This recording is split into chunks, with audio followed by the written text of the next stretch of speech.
पिछले कुछ दिनों में भारत और नेपाल के बीच में खूब तनातनी रही। एक सड़क को लेकर नेपाल ने खूब हंगामा किया, भारत के विरोध में आवाज उठाई और उसके बाद भारत के 395 किलोमीटर के इलाके को अपना भी दिखा दिया, जिसमें लिम्पियाधुरा, लिपुलेख और कालापानी शामिल है।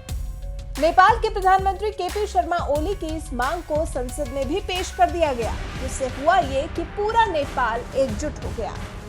नेपाल का वो हिस्सा भी साथ दिखाई दिया जो अभी तक पीएम ओली के इस्तीफे की मांग कर रहा था। नेपाल के न्यूज साइट काठमांडू पोस्ट के मुताबिक नेपाली कम्युनिस्ट पार्टी में पुष्प कमल दहल और सीनियर लीडर माधव कुमार ने केपी शर्मा ओली से इस्तीफे की मांग की थी, लेकिन क्योंकि देश में हालात गंभीर हैं, इसलिए ऐसे समय में पीएम का इस्तीफा मांगना अनैतिक होगा।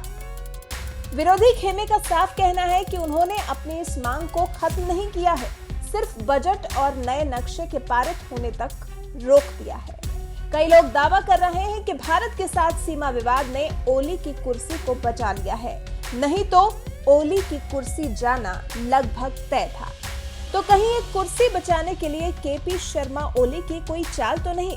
नेपाल के प्रधानमंत्री ने हो न हो भारत के लिए जो ये रूप अख्तियार किया है, वो सिर्फ और सिर्फ अपनी कुर्सी बचाने के लिए, क्योंकि इतना बड़ा विवाद होने के बाद अब ओली भारत से बातचीत करना चाहते हैं, मसले को सुलझाना चाहते हैं। पिक्चर काफी क्लियर है। ओली ने ऐसे वक्त में भारत के साथ सीमा विवाद छेड़ा जब उन्हें उनकी कुर्सी जाने का डर सता रहा था।